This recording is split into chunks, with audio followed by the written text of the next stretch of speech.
Bila kita sebut tentang lelaki, kita sebenarnya mencari apa? Seorang orang perempuan bila nak kahwin, anda mencari apa sebenarnya? Anda mencari pemimpin. Pemimpin dalam rumah tangga, mencari orang yang anda sanggup untuk ikut dan follow. Maka dia mesti ada karakter kepimpinan. Kan? Sebab tu disebut lelaki qawam ni Ustazah Hurai lah.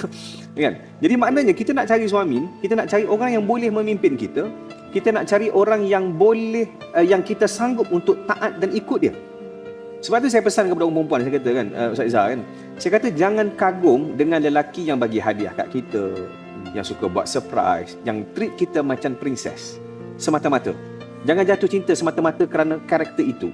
Sebab soalan yang lebih penting adalah bila dia jadi suami saya, contoh ya, bila dia jadi suami saya, sanggupkah saya mentaati dia, mengikut dia, menjadi isteri yang nak servis ataupun nak berkhidmat kepada suami. Itu soalan yang lebih penting. Sebab ramai orang dia masuk dalam keadaan apa tau? Dia suka lelaki tu kerana apa? Kerana dia layan saya baik, dia layan saya macam princess. Bila masuk dalam rumah tangga, suami buat lagi treatment yang sama.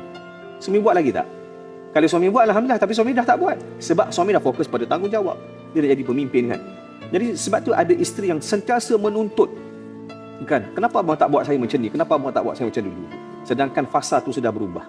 Daripada fasa bercinta kepada fasa membina keluarga dan rumah tangga.